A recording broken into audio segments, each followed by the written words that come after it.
Hi friends, ಎಲ್ರಿಗೂ ನಮಸ್ಕಾರ. Success life Kannada ಚಾನಲ್ನ ಮತ್ತೊಂದು ವಿಡಿಯೋಗೆ ತಮ್ಮೆಲ್ರಿಗೂ ಆತ್ಮೀಯವಾದ ಸ್ವಾಗತ. ನೀವೊಂದು ವೇಳೆ ನಮ್ಮ ಚಾನಲ್ನ ಪ್ರಥಮ ಬಾರಿಗೆ ನೋಡ್ತಾ ಇದ್ದರೆ ನಮ್ಮ ಚಾನಲ್ನ ಎಲ್ಲರೂ ಸಬ್ಸ್ಕ್ರೈಬ್ ಮಾಡ್ಕೊಳ್ಳೋದನ್ನು ಮಾತ್ರ ಮರಿಬೇಡಿ. ನಮ್ಮ ವಿಡಿಯೋಗಳು ನಿಮಗೆ ಇಷ್ಟ ಆಗುತ್ತಿದ್ದರೆ ವಿಡಿಯೋನ ದಯವಿಟ್ಟು ಲೈಕ್ ಮಾಡೋದನ್ನು ಮಾತ್ರ ಮರಿಬೇಡಿ. ಬನ್ನಿ ಹಾಗಾದರೆ ಬದುಕನ್ನೇ ಬೇಸರವಾಗಿಸಿಕೊಂಡು ಜೀವನವೇ ಬೇಡ ಅಂತ ಪ್ರತಿದಿನ ಕಣ್ಣೀರಿನಲ್ಲೇ ಕೈ ತೊಳೆಯುವವರು ಸರಿಯಾದ ವಿಡಿಯೋ ಮೇಲೇನೆ ಕ್ಲಿಕ್ ಮಾಡಿದ್ದೀರಾ. ನಾವು ತಗೊಂಡ್ಬಂದಿರೋ ಈ ಎರಡು ಕಥೆಗಳು ನಿಮ್ಮ ಜೀವನದ ದಿಕ್ಕನ್ನೇ ಬದಲಿಸುವುದರಲ್ಲಿ ಎರಡು ಮಾತಿಲ್ಲ. ಬನ್ನಿ ಹಾಗಾದರೆ ಎರಡು ಕಥೆಗಳಲ್ಲಿನ ಮೊದಲನೇ ಕತೆ ನೋಡೋದಾದರೆ, ಒಂದೂರಲ್ಲಿ ಇಬ್ಬರು ಜನ ಅಣ್ಣ ತಮ್ಮಂದಿರುತ್ತಾರೆ. ತುಂಬಾ ಅತ್ಯುತ್ತಮವಾದ ಅಣ್ಣ ತಮ್ಮಂದಿರು, ಒಳ್ಳೆಯ ಬಾಂಧವ್ಯ, ತುಂಬಾ ಅತ್ಯುನ್ನತವಾಗಿ ಸಂತೋಷದಿಂದ ಎಲ್ಲರ ಜೊತೆನೂ ಆನಂದವಾಗಿ ಬದುಕ್ತಾ ಇದ್ರು.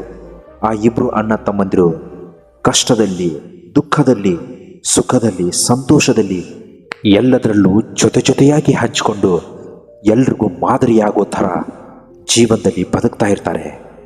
ಅವರಿಬ್ಬರಿಗೂ ಮುಂದಿನ ದಿನಗಳಲ್ಲಿ ಮದುವೆ ಆಗತ್ತೆ. ಮದುವೆ ಆದರೂ ಕೂಡ ಒಬ್ಬರನ್ನೊಬ್ಬರು ಬಿಟ್ಟುಕೊಡದೆ ತುಂಬಾ ಅನ್ಯೋನ್ಯತೆಯಿಂದ ಜೀವನವನ್ನು ಸಾಗಿಸ್ತಾ ಇರ್ತಾರೆ. ಇಬ್ಬರಿಗೂ ಪ್ರತ್ಯೇಕವಾದ ಉದ್ಯೋಗ, ಇಬ್ಬರಿಗೂ ಇರೋದಕ್ಕೆ ಪ್ರತ್ಯೇಕವಾದ ಮನೆ, ಎಲ್ಲರೂ ಆನಂದದಿಂದ ಬದುಕುವಂತಹ ಸಂಸಾರ ಆ ಇಬ್ಬರು ಅಣ್ಣ ತಮ್ಮಂದಿರದಾಗುತ್ತೆ. ಇಬ್ಬರಿಗೂ ಮಕ್ಕಳಾಗತ್ತೆ. ಅವ್ರ ಹೆಂಡತಿ, ಇವನ ಹೆಂಡತಿ ಇಬ್ಬರು ಕೂಡ ತುಂಬ ಚೆನ್ನಾಗಿ ಅನ್ಯೋನ್ಯತೆಯಿಂದ ಅಕ್ಕ ತಂಗಿಯರ ಹಾಗೆ ಜೀವನದಲ್ಲಿ ಬದುಕ್ತಾ ಇರ್ತಾರೆ. ತುಂಬಾ ಹ್ಯಾಪಿಯಾದ ಸಂಸಾರ ಆ ಇಬ್ಬರು ಅಣ್ಣ ತಮ್ಮಂದಿರದು. ದಿನ ಕಳೆದಂತೆ, ವರ್ಷ ಕಳೆದಂತೆ ಆ ಸಂಬಂಧ ಇನ್ನಷ್ಟು ಗಟ್ಟಿಯಾಗ್ತಾನೆ ಹೋಗುತ್ತೆ. ಯಾವುದರಲ್ಲೂ ಕಡಿಮೆ ಬೆಳೆದ ಆ ಅಣ್ಣ ತಮ್ಮ ಎಲ್ಲದರಲ್ಲೂ ಮುಂದೆ ಇರ್ತಾರೆ. ಅವರಿಬ್ಬರು ಊರಿನ ಎಲ್ಲ ಜನರಿಗೂ ಮಾದರಿಯಾಗಿ ಬದುಕ್ತಾ ಇರ್ತಾರೆ. ನೋಡ್ರಪ್ಪ, ಅಣ್ಣ ತಮ್ಮಂದಿರು ಇದ್ರೆ ಇವ್ರ ಥರ ಇರಬೇಕು. ಎಷ್ಟೊಂದು ಅನ್ಯೋನ್ಯತೆ, ಎಷ್ಟೊಂದು ಗೆಳೆತನ. ಇವರಿಬ್ಬರು ಅಣ್ಣ ತಮ್ಮಂದಿರ ಹಾಗೆ ಕಾಣೋದೇ ಇಲ್ಲ. ತುಂಬಾ ಒಳ್ಳೆಯ ಸ್ನೇಹಿತರ ಥರ ಇದ್ದಾರೆ. ಜೀವನದಲ್ಲಿ ಇದ್ರೆ ಇವ್ರ ಥರ ಅಣ್ಣ ತಮ್ಮಂದಿರಿರಬೇಕು. ಹೀಗೆ ಎಲ್ಲ ಜನರ ಮೆಚ್ಚುಗೆಯನ್ನು ಪಡೀತಾ ಅವ್ರ ಜೀವನದಲ್ಲಿ ತುಂಬಾ ಸಂತೋಷದಿಂದ ಆ ಬದುಕನ್ನು ತುಂಬಾ ಆನಂದದಿಂದ ಬ್ಯಾಲೆನ್ಸ್ ಮಾಡ್ತಾ ಸಾಕ್ತಾ ಇರ್ತಾರೆ. ತುಂಬ ವರ್ಷಗಳವರೆಗೆ ಅನ್ಯೋನ್ಯತೆಯಿಂದ ಬದುಕ್ತಾ ಇದ್ದ ಆ ಅಣ್ಣ ಮತ್ತು ತಮ್ಮ ಇಬ್ಬರ ನಡುವೆ ಯಾವುದೋ ಒಂದು ಚಿಕ್ಕ ವಿಷಯಕ್ಕೆ ಗಲಾಟೆಯಾಗತ್ತೆ. ಅವರಿಬ್ಬರು ಕೂಡ ಆ ಚಿಕ್ಕ ವಿಷಯಕ್ಕೋಸ್ಕರ ದೊಡ್ಡ ಮಟ್ಟದಲ್ಲಿ ಜಗಳ ಮಾಡಿಕೊಂಡು ಅದೇ ಜಗಳವನ್ನು ಸೀರಿಯಸ್ ಆಗಿ ತಗೊಂಡು ಕೈ ಮಿಲಾಯಿಸುವ ಹಂತಕ್ಕೆ ಬಂದು ತಲುಪಿ ಆ ಜಗಳವನ್ನು ತುಂಬಾ ದೊಡ್ಡದು ಮಾಡಿಬಿಡ್ತಾರೆ. ಇಡೀ ಊರೇ ಆ ಇಬ್ಬರ ಜಗಳವನ್ನು ನೋಡ್ತಾ ನಿಂತಿರುತ್ತೆ ಹೊರಗಡೆ. ಎಂತಹ ಅಣ್ಣ ತಮ್ಮಂದಿರಿದ್ರಪ್ಪ, ಇಂತಹ ಅಣ್ಣ ತಮ್ಮಂದಿರ ಮೇಲೆ ಯಾವ ಕೆಟ್ಟ ದೃಷ್ಟಿ ಬಿಟ್ಟು ಇವರು ಹೀಗ್ಯಾಕೆ ಬಡದಾಡ್ಕೋತಾ ಇದ್ದಾರೆ? ಯಾವುದೋ ಒಂದು ಚಿಕ್ಕ ವಿಷಯಕ್ಕೋಸ್ಕರ ಇಷ್ಟೊಂದು ದೊಡ್ಡ ಹೆಸರನ್ನು ಹಾಳು ಮಾಡ್ಕೊಂಡು ಬಿಡ್ತಾ ಇದ್ದಾರಲ್ಲ, ಇವ್ರಿಗೇನಾದರೂ ಸ್ವಲ್ಪನಾದರೂ ಬುದ್ಧಿ ಇದೆಯಾ ಅಂತ ಊರಿನ ಹಿರಿಯ ನಾಗರಿಕೆಲ್ಲರಲ್ಲೂ ಮಾತಾಡ್ಕೋತಾ ಇರ್ತಾರೆ. ಆದರೂ ಕೂಡ ಯಾರನ್ನೂ ಕೇರ್ ಮಾಡದೆ ಇವರಿಬ್ಬರು ತಮ್ಮ ತಮ್ಮ ಪಾಡಿಗೆ ಜಗಳ ಮಾಡಿಕೊಂಡು ಅವ್ರ ಮುಖ ಈ ಕಡೆ, ಇವನ ಮುಖ ಆ ಕಡೆ ಆಗ್ಬಿಡುತ್ತೆ. ಕೆಲವು ದಿನಗಳು ಮುಂದೆ ಸಾಗತ್ತೆ. ಆದರೂ ಕೂಡ ಆ ಜಗಳ ಯಾವುದೇ ಕಾರಣಕ್ಕೂ ಅವರು ಮರೆಯೋದಿಲ್ಲ. ಒಬ್ರಿಗೊಬ್ರು ಮುಖ ಸಿಂಡರಿಸ್ಕೊಂಡು ಒಬ್ರಿಗೊಬ್ರು ನನಗೆ ನಿನ್ನ ಕಂಡ್ರೆ ಆಗಲ್ಲ, ನಿನಗೆ ನನ್ನ ಕಂಡ್ರೆ ಆಗಲ್ಲ ಅನ್ನೋ ರೀತಿಯಲ್ಲಿ ಅವರು ಜೀವನವನ್ನು ಸಾಗಿಸ್ತಾ ಮುಂದೆ ಸಾಗ್ತಾರೆ. ಆದರೆ ಪಾಪ ಅವ್ರ ಹೆಂಡತಿ ಏನು ಮಾಡಿರ್ತಾರೆ, ಅವ್ರ ಮಕ್ಕಳು ಏನು ಮಾಡಿರ್ತಾರೆ, ಒಬ್ರಿಗೊಬ್ರು ಮಾತನಾಡದೇ ಇರುವಂತಹ ಸ್ಥಿತಿಗೆ ಬಂದು ತಲುಪ್ತಾರೆ. ಅವ್ರಿಗೆ ಇವ್ರ ಮೇಲೆ ಪ್ರೀತಿ, ಇವ್ರಿಗೆ ಅವ್ರ ಮೇಲೆ ಪ್ರೀತಿ. ಮಕ್ಕಳು ಕೂಡ ಅಷ್ಟೇ, ಒಬ್ರಿಗೊಬ್ರು ಅನ್ಯೋನ್ಯತೆಯಿಂದ ಅಣ್ಣ ತಮ್ಮಂದಿರು, ಅಕ್ಕ ತಮ್ಮಂದಿರು ಎಲ್ಲರೂ ಕೂಡ ತುಂಬ ಚೆನ್ನಾಗಿ ಬೆಳೆದಿರ್ತಾರೆ. ಆದರೆ ಆ ಒಂದು ಚಿಕ್ಕ ಗಲಾಟೆ ದೊಡ್ಡ ರೂಪದಲ್ಲಿ ಅವರಿಗೆ ಕೇಡನ್ನುಂಟು ಮಾಡುತ್ತೆ. ಇನ್ನೇನು ಮಾಡೋದು ಅಂತ ಅವರು ಪ್ರತಿದಿನ ಚಿಂತೆಯಲ್ಲಿಯೇ ಮುಳುಗ್ತಾ ಇರ್ತಾರೆ. ಆದರೆ ಇವರು ಅಣ್ಣ ತಮ್ಮಂದಿರು ಮಾತ್ರ, ನಿನಗೆ ನಾನು ಶತ್ರು, ನನಗೆ ನೀನು ಶತ್ರು, ನಿನ್ನನ್ನು ನಾನು ಬಿಡಲ್ಲ, ನನ್ನ ನೀನು ಬಿಡಬೇಡ ಅಂತ ಅವರು ಒಬ್ರಿಗೊಬ್ರು ತುಂಬಾ ಸೇಡಿನಿಂದ ಬದುಕ್ತಾ ಇರ್ತಾರೆ. ಅವರಿಬ್ಬರು ಅಣ್ಣ ತಮ್ಮಂದಿರು ಅಥವಾ ಶತ್ರುಗಳು ಅನ್ನೋ ಮಟ್ಟಕ್ಕೆ ಆ ಜಗಳ ಅವರನ್ನು ಕರ್ಕೊಂಡು ಹೋಗ್ಬಿಡುತ್ತೆ. ಕೆಲವು ವರ್ಷಗಳ ನಂತರ, ಅಂದರೆ ಆ ಇಬ್ಬರು ಅಣ್ಣ ತಮ್ಮಂದಿರಿಗೆ ವಯಸ್ಸಾಗ್ಬಿಡುತ್ತೆ. ಇಬ್ಬರಿಗೂ 50-52 ವರ್ಷ ವಯಸ್ಸಾಗುತ್ತೆ. ಆದರೂ ಕೂಡ ಅವರು ವ್ಯಾಪಾರದಲ್ಲಿ ಯಾರಿಗೂ ಸೋಲೋದಿಲ್ಲ. ಅಷ್ಟೊಂದು ಒಳ್ಳೆಯ ಮಟ್ಟದಲ್ಲಿ ಅವರು ಊರಿನಲ್ಲಿ ಹೆಸರು ಮಾಡಿರ್ತಾರೆ. ತುಂಬಾ ಅಗರ್ಭ ಶ್ರೀಮಂತರಾಗಿ ಬೆಳೆದಿರ್ತಾರೆ. ಇಬ್ಬರ ಮಕ್ಕಳಿಗೂ ಮದುವೆ ವಯಸ್ಸಾಗಿರುತ್ತೆ. ತಮ್ಮನ ಮಗಳಿಗೆ ಮದುವೆ ನಿಶ್ಚಯ ಮಾಡಿರ್ತಾರೆ. ಏನು ಮಾಡೋದು? ಇಷ್ಟೊಂದು ದಿನ ನಾನು ಅಣ್ಣನ ವಿರುದ್ಧವೇ ತಿರುಗಿಬಿದ್ದೆ, ಅಣ್ಣನ ವಿರುದ್ಧವೇ ಸೇಡು ತೀರಿಸ್ಕೊಳ್ಳೋದಕ್ಕೆ ಅಂತ ಹಪ್ಪಿಸ್ತಾ ಇದ್ದೆ. ಆದರೆ ಇವತ್ತು ಅಣ್ಣನ ಅವಶ್ಯಕತೆ ನನಗಿದೆ. ಮಗಳ ಮದುವೆಯನ್ನು ಅಣ್ಣ ಬಿಟ್ಟರೆ ಬೇರೆ ಯಾರು ಮುಂದಾಗಿ ಮಾಡ್ತಾರೆ? ನನಗೆ ತಂದೆ ತಾಯಿನೂ ಇಲ್ಲ. ನನಗೆ ಹಿರಿಯರಂಥ ಮಾರ್ಗದರ್ಶನ ಕೊಡೋರು ನನ್ನ ಅಣ್ಣ ಮಾತ್ರ.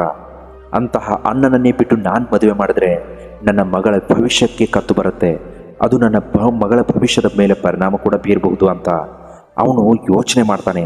ರಾತ್ರಿ ಇಡೀ ಯೋಚನೆ ಮಾಡಿದ ನಂತರ ಬೆಳಿಗ್ಗೆ ಅಣ್ಣನ ಹತ್ರ ಹೋಗಿ ಎಲ್ಲ ವಿಷಯವನ್ನು ತಿಳಿಸಿಬಿಡೋಣ, ಮಗಳ ಮದುವೆಗೆ ಅಣ್ಣನಿಗೆ ಇನ್ವೈಟ್ ಮಾಡಿ ಬರೋಣ ಅಂತ ಅಣ್ಣನ ಮನೆ ಕಡೆಗೆ ಹೋಗ್ತಾನೆ. ಅಣ್ಣ ಮನೆಯಲ್ಲಿರ್ತಾನೆ, ತಮ್ಮ ಒಳಗಡೆ ಹೋಗ್ತಾನೆ. ಅಲ್ಲಿದ್ದವರೆಲ್ಲರೂ ಖುಷಿ ಆಗ್ತಾರೆ.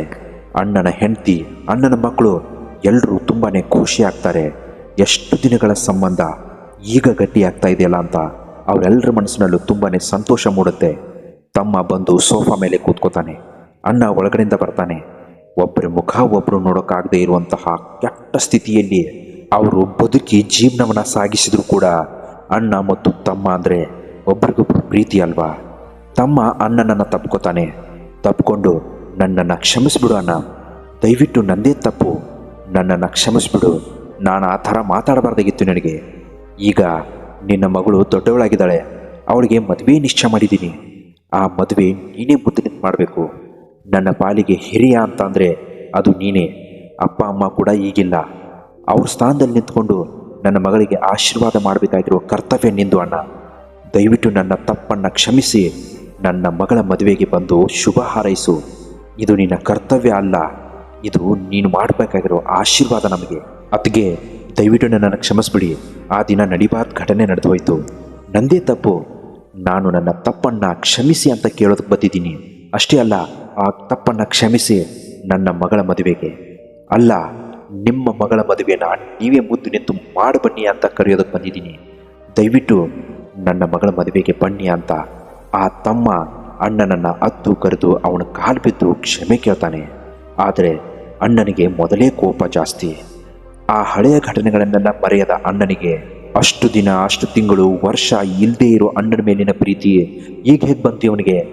ಇವನ ಮಗಳ ಮದುವೆಗೆ ಇವನು ನನಗೆ ಕರಿತಾ ಇದ್ದಾನೆ ಅಷ್ಟೇ. ಮದುವೆ ಆದಮೇಲೆ ಮತ್ತೆ ಇವನು ನನ್ನನ್ನು ಬಿಟ್ಬಿಡ್ತಾನೆ ಅಂತ ಅವನು ಯಾವುದೇ ಕಾರಣಕ್ಕೂ ಅವನ ತಮ್ಮನಿಗೆ ಯಾವುದೇ ರಿಯಾಕ್ಷನ್ ಕೊಡುವುದಿಲ್ಲ. ಅವನ ಮುಖ ನೋಡಿ ಮಾತನಾಡುವುದೂ ಇಲ್ಲ. ತಮ್ಮ ಎಲ್ಲರನ್ನು ಮದುವೆಗೆ ಇನ್ವೈಟ್ ಮಾಡಿ ತಮ್ಮ ಮನೆಗೆ ಹೋಗ್ತಾನೆ. ಮನೆಗೆ ಹೋದ ತಕ್ಷಣ ಅವನು ಮತ್ತೆ ಯೋಚನೆ ಮಾಡ್ತಾನೆ, ಅಣ್ಣ ನನ್ನ ಜೊತೆ ಮಾತಾಡಲಿಲ್ಲ, ನನ್ನ ಮುಖ ಕೂಡ ನೋಡಲಿಲ್ಲ. ಅವನಿಗೆ ಎಷ್ಟೋ ವರ್ಷಗಳ ಹಿಂದೆ ನಡೆದ ಘಟನೆ ಇನ್ನೂ ನೆನಪಿದೆಯಾ? ಇನ್ನೂ ಅದನ್ನೇ ನೆನೆಸ್ಕೊಂಡು ಜೀವನದಲ್ಲಿ ಕೊರಗ್ತಾ ಇದ್ದಾನ. ಅಣ್ಣನ ಮೇಲಿರೋ ಪ್ರೀತಿ ನಾನು ಬಿಟ್ಟಿಲ್ಲ, ಆದರೆ ತಮ್ಮನ ಮೇಲಿರೋ ಪ್ರೀತಿ ಅವನಿಗ್ಯಾಕಿಲ್ಲ ಅಂತ ಪ್ರತಿದಿನ ಪ್ರತಿ ಕ್ಷಣ ಅವನು ಯೋಚನೆ ಮಾಡ್ತಾನೆ. ಮದುವೆಗೆ ಇನ್ನು ಕೆಲವು ದಿನಗಳು ಮಾತ್ರ ಇರುವಾಗ ನಮ್ಮಣ್ಣ ನನ್ನ ಮಗಳ ಮದುವೆಗೆ ಬರ್ತಾನೋ ಇಲ್ವೋ ಅನ್ನೋದು ಅವನಿಗಿದ್ದಿದ್ದ ಆ ಚಿಂತೆ ಪ್ರತಿದಿನ ಹೆಚ್ಚಾಗ್ತಾನೇ ಇತ್ತು. ಅವರಿಬ್ಬರು ಒಬ್ಬರು ಸನ್ಯಾಸಿಗಳ ಹತ್ರ ಪ್ರತಿದಿನ ಪ್ರವಚನಕ್ಕೆ ಅಂತ ಚಾಚು ತಪ್ಪದೆ ಹೋಗ್ತಾ ಇದ್ರು. ಇಬ್ಬರು ಕೂಡ ಅಲ್ಲೇ ಇದ್ದರು. ಒಬ್ರಿಗೊಬ್ರು ಮಾತನಾಡದೆ, ಒಬ್ರಿಗೊಬ್ರು ಮುಖ ನೋಡದೆ, ಒಬ್ಬರಿಗೊಬ್ಬರು ಸೇಡಿನ ಮುಖಾಂತರ ಜೀವನವನ್ನು ಸಾಗಿಸ್ತಾ ಇರ್ತಾರೆ. ಆದರೆ ಆ ಸನ್ಯಾಸಿಗಳ ಹತ್ರ ಪ್ರತಿದಿನ ಬರೋದನ್ನು ಮಾತ್ರ ತಪ್ಪಿಸ್ತಾ ಇರಲಿಲ್ಲ. ಒಂದು ದಿನ ಆ ಅಣ್ಣ ತಮ್ಮಂದಿರಲ್ಲಿ ತಮ್ಮ ಪ್ರವಚನಕ್ಕೆ ಅಂತ ಬಂದಿರ್ತಾನೆ. ಅಣ್ಣ ಆ ದಿನ ಪ್ರವಚನಕ್ಕೆ ಬಂದಿರೋದಿಲ್ಲ. ಅದನ್ನು ಗಮನಿಸಿದ ತಮ್ಮ ಸನ್ಯಾಸಿಗಳ ಹತ್ರ ಹೋಗಿ ಅವ್ರ ಕಾಲಿಗೆ ಬಿದ್ದು ನಮಸ್ಕಾರ ಮಾಡ್ತಾನೆ. ಆ ಸನ್ಯಾಸಿಗಳಿಗೆ ಹೀಗೆ ಹೇಳ್ತಾನೆ, ಪ್ರಭು, ಇನ್ನು 2 ರಿಂದ 3 ದಿನಗಳಲ್ಲಿ ನನ್ನ ಮಗಳ ಮದುವೆ ನಿಶ್ಚಯ ಆಗಿದೆ. ನಾವಿರೋದು ಇಬ್ಬರೇ ಅಣ್ಣ ತಮ್ಮ. ನಮ್ಮ ಅಪ್ಪ ಅಮ್ಮ ನಮಗೆ, ನಮ್ಮ ತಂದೆ ತಾಯಿ ನಾವು ಚಿಕ್ಕವರಿದ್ದಾಗಲೇ ನಮ್ಮನ್ನು ಬಿಟ್ಟು ಹೋದರು. ನಾನು ಮತ್ತು ನನ್ನ ಅಣ್ಣ ನಮ್ಮ ಉದ್ಯೋಗವನ್ನು ನಾವು ಕಷ್ಟಪಟ್ಟು ಶ್ರಮಪಟ್ಟು ಒಬ್ರಿಗೊಬ್ಬರು ಹೆಗಲು ಕೊಟ್ಟು ದೊಡ್ಡ ಉದ್ಯಮವಾಗಿ ಬೆಳೆಸಿದ್ವಿ. ದೊಡ್ಡ ಉದ್ಯಮಿಯಾಗಿ ನಾವು ಊರಿನಲ್ಲಿ ಹೆಸರು ಮಾಡಿದ್ವಿ. ಈಗ ನಮಗೆ ಏನೂ ಕಮ್ಮಿ ಇಲ್ಲ, ಎಲ್ಲವೂ ಇದೆ. ಆಸ್ತಿ ಪಾಸ್ತಿ, ಒಡವೆ, ವಸ್ತ್ರ, ಬಂಗ್ಲೆ ಎಲ್ಲವೂ ನಮ್ಮ ಹತ್ರ ಇದೆ. ನಮ್ಮ ಅಣ್ಣನ ಹತ್ರನೂ ಇದೆ. ಆದರೆ ನಾವು ಒಬ್ರಿಗೊಬ್ರು ಮಾತನಾಡಲ್ಲ. ನಾಳೆ ನನ್ನ ಮಗಳ ಮದುವೆಗೆ ಇನ್ವೈಟ್ ಮಾಡೋಣ ಅಂತ ಅಣ್ಣನ ಮನೆಗೆ ಹೋಗಿದ್ದೆ.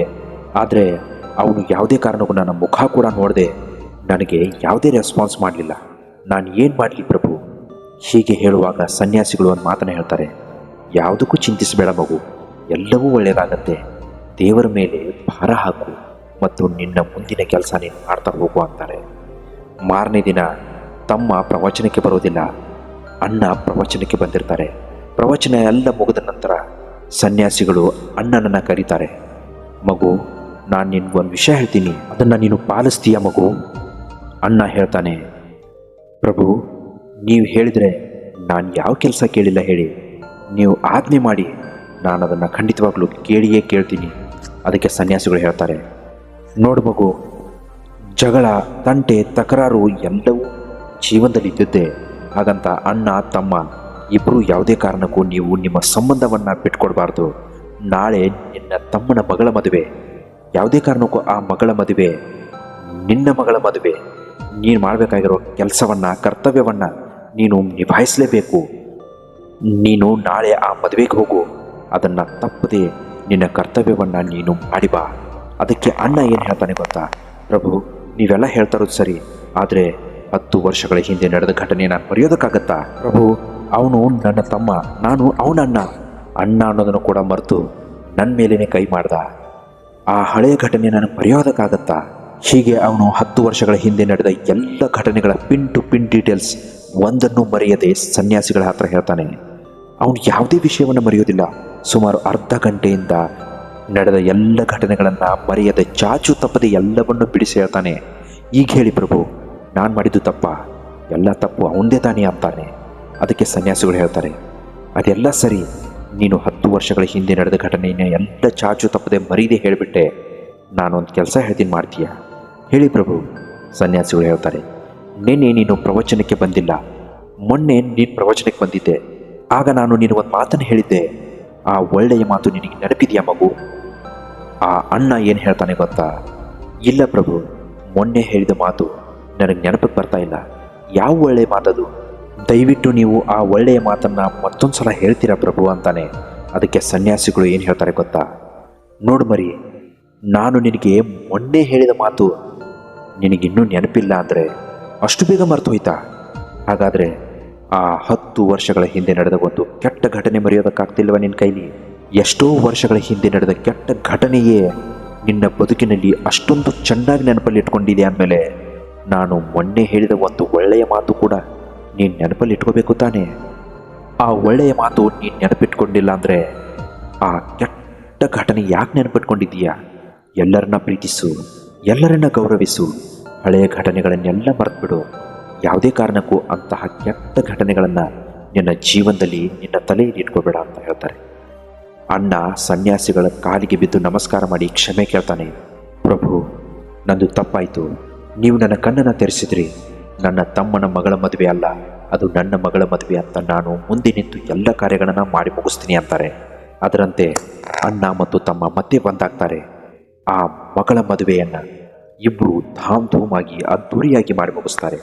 ಇಬ್ಬರು ಕೂಡ ಆ ಗಳಿಗೆಯಿಂದ ಮತ್ತೆ ಅನ್ಯೋನ್ಯತೆಯಿಂದ ಬದುಕೋದಕ್ಕೆ ಶುರು ಮಾಡ್ತಾರೆ. ಡಿಯರ್ ಫ್ರೆಂಡ್ಸ್, ಕಥೆಯ ಉದ್ದೇಶ ಏನು ಅಂದರೆ, ಜೀವನದಲ್ಲಿ ಎಲ್ಲರಿಗೂ ಕಹಿ ಘಟನೆ ಅಂತ ಇರುತ್ತೆ. ಪ್ರತಿಯೊಬ್ಬರ ಬಾಳಿನಲ್ಲಿ ಕೆಟ್ಟ ಘಟನೆ ನಡೆದಿರುತ್ತೆ. ಹಾಗಂದ ಮಾತ್ರಕ್ಕೆ ಆ ಕೆಟ್ಟ ಘಟನೆಗಳನ್ನೇ ನೆನೆಸ್ಕೊಂಡು ಬದುಕೋದ್ರಲ್ಲಿ ಯಾವುದೇ ಅರ್ಥ ಇಲ್ಲ. ಬಿಟ್ಬಿಡಿ ಎಲ್ಲವನ್ನ, ಎಲ್ಲ ಚಿಂತೆಯನ್ನು ಬಿಟ್ಬಿಡಿ, ಎಲ್ಲರ ಉಸಾಬರಿಯನ್ನು ಬಿಟ್ಬಿಡಿ. ನಿಮ್ಮ ಜೀವನ ನೀವು ನೋಡ್ಕೊಳ್ಳಿ. ಅಣ್ಣ, ತಮ್ಮ, ಅಕ್ಕ, ತಂಗಿ, ತಂದೆ, ತಾಯಿ ಎಲ್ಲರೂ ಅನ್ಯೋನ್ಯತೆಯಿಂದ ಬದುಕೋದನ್ನು ಕಲೀರಿ. ಕೆಲವು ಘಟನೆಗಳು ನಡೆದು ಹೋಗುತ್ತೆ. ಆ ಘಟನೆಗಳನ್ನೇ ನೆನೆಸ್ಕೊಂಡು ಯಾವುದೇ ಕಾರಣಕ್ಕೂ ಅದನ್ನೇ ದೊಡ್ಡದಾಗಿ ಮಾಡಿ ಯಾವತ್ತೂ ನೀವು ಬದುಕಬೇಡಿ. ಎಲ್ಲರೊಂದಿಗೂ ಚೆನ್ನಾಗಿ ಬದುಕಿ, ಗೌರವದಿಂದ ಬದುಕಿ, ಎಲ್ಲರೊಂದಿಗೆ ಪ್ರೀತಿಯಿಂದ ಕಾಣಿ, ಎಲ್ಲರೊಂದಿಗೆ ನಂಬಿಕೆಯಿಂದ ವಿಶ್ವಾಸದಿಂದ ಬದುಕೋದನ್ನು ಕಲೀರಿ. ಡಿಯರ್ ಫ್ರೆಂಡ್ಸ್, ಇನ್ನು 2ನೇ ಕತೆಗೆ ಬರೋದಾದರೆ, ಒಂದೂರಲ್ಲಿ ಒಬ್ಬ ಹುಡುಗ ಇರ್ತಾನೆ. ಅವನಿಗೆ 12 ವರ್ಷ ವಯಸ್ಸು. ಆ ಹುಡುಗ ಓಟದಲ್ಲಿ ತುಂಬಾ ಪ್ರಸಿದ್ಧಿ ಹೊಂದಿರ್ತಾನೆ. ಅವನ ಎಫರ್ಟ್ಸ್, ಅವನ ಹಾರ್ಡ್ ವರ್ಕ್, ಅವನ ಸತತ ಪ್ರಯತ್ನ ಅವನನ್ನು ಅತ್ಯುನ್ನತ ಸ್ಥಾನದಲ್ಲಿ ಕರ್ಕೊಂಡು ಹೋಗಿರುತ್ತೆ. ಅವನಷ್ಟು ವೇಗವಾಗಿ ಓಡುವ ಒಬ್ಬ ವಿದ್ಯಾರ್ಥಿ ಅಥವಾ ಒಬ್ಬ 12 ವರ್ಷದ ಹುಡುಗ ಆ ಊರಲ್ಲಿ ಯಾರೂ ಇರಲ್ಲ. ಅವನ ಕನಸು ಏನಾಗಿರುತ್ತೆ ಅಂದರೆ, ಒಲಿಂಪಿಕ್ನಲ್ಲಿ ನಾನು ಗೋಲ್ಡ್ ಮೆಡಲ್ ಗೆಲ್ಲಬೇಕು ಅಂತ. ಆ ಕನಸನ್ನು ಹೊತ್ಕೊಂಡು ಆ ಬಾಲಕ ಪ್ರತಿದಿನ ಸತತ ಎಫರ್ಟ್ಸ್ ಹಾಕ್ತಾ ಇದ್ದ. ತುಂಬಾ ಜೋರಾಗಿ ಗ್ರೌಂಡ್ಸ್ನಲ್ಲಿ ಪ್ರಾಕ್ಟೀಸ್ ಮಾಡ್ತಾ ಇದ್ದ. ಅವನಿಗೆ ತಂದೆ, ತಾಯಿ ಎಲ್ಲರೂ ಕೂಡ ತುಂಬಾ ಸಪೋರ್ಟ್ ಮಾಡ್ತಾ ಇದ್ರು. ಅವನ ತಾತ ಮತ್ತು ಅಜ್ಜಿ ಅವನ ಉತ್ಸಾಹಕ್ಕೆ ಯಾವತ್ತಿಗೂ ಕಂಗಾವಲಾಗಿ ನಿಲ್ತಾ ಇದ್ರು. ಅವನಿಗೆ ತುಂಬಾ ಸಪೋರ್ಟ್ ಇತ್ತು. ಆ ಸಪೋರ್ಟ್ನಲ್ಲಿ ಬೆಳೆದಿದ್ದ ಆ ಹುಡುಗನಿಗೆ ನಾನೇನಾದರೂ ಮಾಡಿ ತೋರಿಸಲೇಬೇಕು ಎಂಬ ಹಂಬಲ ತುಂಬಾ ಇತ್ತು. ಅದರಂತೆ ಅವನು ಸತತವಾಗಿ ಪ್ರಾಕ್ಟೀಸ್ ಮಾಡ್ತಾ ಮಾಡ್ತಾ ಒಂದು ಇವೆಂಟ್ನಲ್ಲಿ ಭಾಗಿಯಾಗ್ತಾನೆ. ಆ ಇವೆಂಟ್ನಲ್ಲಿ ಸುತ್ತುವರಿದ ಜನಸ್ತೋಮ, ತುಂಬಾ ಫ್ಯಾನ್ಸಲ್ಲಿ ಬಂದಿರ್ತಾರೆ. ಅಂತಹ ಕಿಕ್ಕಿರಿದ ಜನಸ್ತೋಮದಲ್ಲಿ ಅವನು 100 ಮೀಟರ್ ಓಟಕ್ಕಾಗಿ ರೆಡಿಯಾಗಿ ನಿಂತಿರ್ತಾನೆ. 12 ವರ್ಷದ ಒಳಗಿನ ಬಾಲಕರ ಪಟ್ಟಿಯಲ್ಲಿ ಆ ಹುಡುಗ ರೇಸ್ಗಾಗಿ ಕಾದು ನಿಂತಿರ್ತಾನೆ. ರೇಸ್ ಸ್ಟಾರ್ಟ್ ಆಗತ್ತೆ. ಆ ರೇಸ್ ಸ್ಟಾರ್ಟ್ ಆದ ತಕ್ಷಣ ಹುಡುಗ ಜೋರಾಗಿ ಓಡೋದಕ್ಕೆ ಸ್ಟಾರ್ಟ್ ಮಾಡ್ತಾನೆ. 100 ಮೀಟರ್ ರೇಸ್ನಲ್ಲಿ ಆ ಬಾಲಕ ಪ್ರಥಮ ಸ್ಥಾನವನ್ನು ಪಡ್ಕೊಂಡು ಎಲ್ಲರ ಮೆಚ್ಚುಗೆಗೆ ಪಾತ್ರನಾಗ್ತಾನೆ. ಅಲ್ಲಿ ಕಿಕ್ಕಿರಿದು ತುಂಬಿದ್ದ ಜನಸ್ತೋಮ ಎಲ್ಲರೂ ಆ ಹುಡುಗನನ್ನು ಕಂಡು ಚಪ್ಪಾಳೆ ಹೊಡೆಯೋದಕ್ಕೆ ಶುರು ಮಾಡ್ತಾರೆ. ಆ ಹುಡುಗನಲ್ಲಿ ಮತ್ತಷ್ಟು ಜೋಶ್ ಹೆಚ್ಚಾಗತ್ತೆ. ಜೋಶ್ ಹೆಚ್ಚಾದ ತವಕದಲ್ಲಿ ಆ ಹುಡುಗ ಏನು ಮಾಡ್ತಾನೆ ಗೊತ್ತಾ, ನನ್ನ ಜೊತೆ ಯಾರಾದರೂ ಮತ್ತೆ ಕಾಂಪೀಟ್ ಮಾಡೋದಕ್ಕೆ ರೆಡಿ ಇದ್ದೀರಾ? ಹಾಗೆ ಯಾರಾದರೂ ಇದ್ದರೆ ನೀವು ನನ್ನ ಜೊತೆ ಕಾಂಪೀಟ್ ಮಾಡೋಕ್ಕೆ ಬರ್ಬೋದು ಅಂತಾನೆ. ಕೇವಲ 12 ವರ್ಷದ ಹುಡುಗ ಓಪನ್ ಆಗಿ ಚಾಲೆಂಜ್ ಮಾಡಿದಾಗ ಅವನಿಗಿಂತಲೂ 5 ರಿಂದ 6 ವರ್ಷ ದೊಡ್ಡವರು ಅವನ ಜೊತೆ ಕಾಂಪಿಟೇಷನ್ ಮಾಡೋದಕ್ಕೆ ಗ್ರೌಂಡ್ಸ್ಗೆ ಬಂದು ಇಳಿತಾರೆ. ರೇಸ್ ಮತ್ತೆ ಸ್ಟಾರ್ಟ್ ಆಗುತ್ತೆ. ಆದರೂ ಕೂಡ ಆ ಓವರ್ ಕಾನ್ಫಿಡೆನ್ಸ್ನಲ್ಲಿ ಕೂಡ ಆ 12 ವರ್ಷದ ಬಾಲಕ ಎಲ್ಲರನ್ನೂ ಹಿಂದೆ ಹಾಕಿ ಮುಂದೆ ಮೊದಲನೇ ಸ್ಥಾನ ಪಡ್ಕೋತಾನೆ. ಆ ರೇಸ್ನಲ್ಲೂ ಕೂಡ ಅವನು ತುಂಬಾ ಅತ್ಯುತ್ಸಾಹದಲ್ಲಿ ಗೆದ್ದು ಬಿಡ್ತಾನೆ. ಗೆದ್ದು ಬೀಗಿದ ಆ ಹುಡುಗನಿಗೆ ಮತ್ತೆ ಚಪ್ಪಾಳಿಗಳ ಮಹಾಪೂರವೇ ಹರಿದು ಬರುತ್ತೆ. ಅದೇ ಜೋಶ್ನಲ್ಲಿ, ಅದೇ ಓವರ್ ಕಾನ್ಫಿಡೆನ್ಸ್ನಲ್ಲಿ ಆ 12 ವರ್ಷದ ಬಾಲಕ ಅವರ ಗುರುಗಳ ಹತ್ರ ಹೋಗ್ತಾನೆ. ಹೋಗಿ, ಸರ್ ನೋಡಿದ್ರಾ, ನನಗಿಂತಲೂ 5 ರಿಂದ 6 ವರ್ಷ ದೊಡ್ಡವ್ರ ಜೊತೆ ನಾನು ಕಾಂಪಿಟೇಷನಲ್ಲಿ ಗೆದ್ದಾಯಿತು. ಈಗ ಹೇಳಿ, ನಾನು ಇನ್ನೂ ಯಾರ ಜೊತೆ ಕಾಂಪಿಟೇಷನ್ ಮಾಡಬೇಕು, ನೀವೇ ಹೇಳಬೇಕು ಅಂತಾನೆ. ಆ ಹುಡುಗನ ಜೋಶ್ನ ನೋಡಿ, ಎನರ್ಜಿಯನ್ನು ನೋಡಿ ಗುರುಗಳು ಆ ಹುಡುಗನಿಗೆ ಒಂದು ಮಾತನ್ನು ಹೇಳ್ತಾರೆ. ನೋಡು ಮಗು, ಈ ಬಾರಿ ನೀನು ಕಾಂಪಿಟೇಷನ್ ಮಾಡಬೇಕಾಗಿರೋದು 2 ವಯಸ್ಸಾದ ವ್ಯಕ್ತಿಗಳ ಜೊತೆ. ಒಬ್ಬರಿಗೆ ಕಣ್ಣು ಕಾಣೋದಿಲ್ಲ, ಇನ್ನೊಬ್ಬರಿಗೆ ಅವರು ತುಂಬಾ ವಯಸ್ಸಾದ ಅಜ್ಜಿ, ಅವರಿಗೆ ಸರಿಯಾಗಿ ನಡೆಯೋದಕ್ಕೂ ಬರಲ್ಲ. ಅವ್ರ ಜೊತೆ ನೀನು ಕಾಂಪಿಟೇಷನ್ ಮಾಡ್ತೀಯಾ? ಅದಕ್ಕೆ ಆ 12 ವರ್ಷದ ಬಾಲಕ, ಸರಿ ಆಯಿತು ಗುರುಗಳೇ, ನೀವು ಹೇಳಿದರೆ ನಾನು ಅವ್ರ ಜೊತೆನೂ ಕಾಂಪಿಟೇಷನ್ ಗೆಲ್ತೀನಿ ಅಂತ ಆ ರೇಸ್ ಕೂಟ್ಕೊಂಡು ಹೋಗ್ತಾನೆ. ರೇಸ್ ಸ್ಟಾರ್ಟ್ ಆಗುತ್ತೆ. ಹುಡುಗ ಜೋರಾಗಿ ಓಡೋದಕ್ಕೆ ಶುರು ಮಾಡ್ತಾನೆ. ಓಡ್ತಾನೆ 100 ಮೀಟರ್ ಓಟವನ್ನು ಕಂಪ್ಲೀಟ್ ಮಾಡಿ ಆ ಗೆರೆಯನ್ನು ದಾಟಿ ಮೊದಲನೇ ಸ್ಥಾನವನ್ನು ಗಿಟ್ಟಿಸ್ತಾನೆ. ಹುಡುಗ ತುಂಬಾ ಜೋಶ್ನಲ್ಲಿ ಎಲ್ಲರ ಕಡೆನೂ ಕೈ ಮಾಡಿ ತೋರಿಸ್ತಿರುವಾಗ ಅಲ್ಲಿ ನೆರೆದಿದ್ದವರೆಲ್ಲರೂ ಕೂಡ ಒಂದು ಕ್ಷಣ ಮೌನವಾಗಿ ನಿಂತಿರ್ತಾರೆ. ಯಾರೂ ಆ ಹುಡುಗನಿಗೆ ಚಪ್ಪಾಳೆ ಹೊಡೆಯೋದಿಲ್ಲ. ಮೊದಲಿನ ತರಹ ತುಂಬ ಜೋಶ್ನಲ್ಲಿ ಯಾರೂ ಕೂಡ ಆ ಹುಡುಗನಿಗೆ ಚಪ್ಪಾಳೆ ತಟ್ಟೋದಿಲ್ಲ. ಅದನ್ನು ಗಮನಿಸಿದ ಆ ಹುಡುಗ ಒಂದು ಕ್ಷಣ ಶಾಕ್ ಆಗ್ತಾನೆ. ನನಗಿಷ್ಟೊಂದು ಫ್ಯಾನ್ಸ್ ಎಲ್ಲರೂ ಕೂಡ ಚಪ್ಪಾಳೆ ತಟ್ತಾ ಇದ್ರು, 2 ಸಲ ರೇಸ್ ಗೆದ್ದೂ ಕೂಡ ನನಗೆ ಚಪ್ಪಾಳಿಗಳ ಮಹಾಪೂರವೇ ಬಂತು. ಆದರೆ ಈಗ ಯಾರೂ ನನಗೆ ಕ್ಲಾಪ್ಸ್ ಮಾಡ್ತಾ ಇಲ್ಲ, ಯಾರೂ ನನಗೆ ಹುರಿದುಂಬಿಸ್ತಾ ಇಲ್ಲ, ಹಿಂಗ್ಯಾಕಾಯಿತು ಅಂತ ಗುರುಗಳ ಹತ್ರ ಮತ್ತೆ ಓಡಿ ಹೋಗಿ ಅವ್ರ ಹತ್ರನೇ ಕೇಳ್ತಾನೆ. ಸರ್, ಹಿಂಗ್ಯಾಕಾಯಿತು? ನಾನು ಇಷ್ಟೊಂದು ವೇಗವಾಗಿ ಓಡಿದ್ರು ಕೂಡ, ನಾನೇ ಮೊದಲನೇ ಸ್ಥಾನದಲ್ಲಿ ಬಂದರೂ ಕೂಡ ನನಗೆ ಯಾರೂ ಚಪ್ಪಾಳೆ ತಟ್ಟಲಿಲ್ಲ. ಇದರ ಹಿಂದಿನ ಅರ್ಥ ಏನು ಸರ್ ಅಂತ ಕೇಳ್ತಾನೆ. ಅದಕ್ಕೆ ಗುರುಗಳು ಹೇಳ್ತಾರೆ, ನೋಡು ಮಗು, ನೀನು ರೇಸನ್ನೇ ಓಡಿ ಮೊದಲನೇ ಸ್ಥಾನ ಬಂದೆ, ಆದರೆ ಆ 2 ಕೂಡ ಹೆಂಗೆ ನಿಂತಿದ್ದಾರೆ ನೋಡು. ಒಬ್ಬರಿಗೆ ಕಣ್ಣು ಕಾಣೋದಿಲ್ಲ, ಒಬ್ಬರಿಗೆ ನಡೆಯೋದಕ್ಕೆ ಆಗಲ್ಲ. ಆ 2 ದಂಪತಿಗಳ ಕೈಯನ್ನು ನೀನು ಹಿಡ್ಕೋ, ಅವ್ರ ಜೊತೆನೇ ರೇಸ್ನಲ್ಲಿ ಸಮಾನವಾಗಿ ಹೋಗು, ನಿಧಾನವಾಗಿ ನಡ್ಕೋತಾ ಹೋಗು, ಆಗ ನೋಡು ಏನಾಗತ್ತೆ ಅಂತ ಗುರುಗಳು ಕೇಳ್ತಾರೆ. ಆ ಮಾತನ್ನು ಕೇಳಿದ ನಂತರ ಆ 12 ವರ್ಷದ ಬಾಲಕ ಆ 2 ದಂಪತಿಗಳ ಮಧ್ಯದಲ್ಲಿ ನಿಂತ್ಕೊಂಡು 2 ಕೈಯನ್ನು ಹಿಡ್ಕೊಂಡು ಅವ್ರ ಜೊತೆನೇ ನಿಧಾನವಾಗಿ ಸಾಕ್ತಾನೆ. ಹೇಗೆ ನಿಧಾನವಾಗಿ ಆ ಬಾಲಕ 2 ಕೈಗಳನ್ನು ಹಿಡ್ಕೊಂಡು ಸಾಕ್ತಾನೋ, ಪ್ರೇಕ್ಷಕರ ಗ್ಯಾಲರಿಯಿಂದ ಚಪ್ಪಾಳೆಗಳ ಮಹಾಪೂರವೇ ಹರಿದು ಬರೋದಕ್ಕೆ ಸ್ಟಾರ್ಟ್ ಆಗುತ್ತೆ. ಆ ಬಾಲಕ ಅವರಿಬ್ಬರನ್ನ ಕರ್ಕೊಂಡು 100 ಮೀಟರ್ ಓಟವನ್ನು ನಿಧಾನವಾಗಿ ನಡೆಯುತ್ತಾನೆ, ಕ್ರಾಸ್ ಮಾಡಿ ಮುಗಿಸ್ಬಿಡ್ತಾನೆ.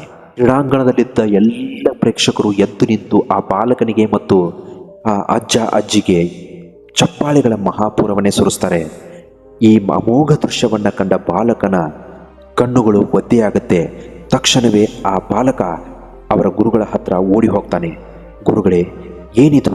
ನಾನು ಒಬ್ಬನೇ ಓಡಿದಾಗ ಯಾರೂ ಚಪ್ಪಾಳೆ ತಟ್ಟಲಿಲ್ಲ, ಆದರೆ ಗುರುಗಳೇ, ನಾನು ಅವ್ರ ಜೊತೆ ಸಮನಾಗಿ ಒಬ್ಬರಿಗೊಬ್ಬರನ್ನು ಕೈ ಹಿಡ್ಕೊಂಡು ಸಾಗಿದಾಗ ಎಲ್ಲರೂ ನನಗೆ ಪ್ರಶಂಸೆ ವ್ಯಕ್ತಪಡಿಸಿದರು.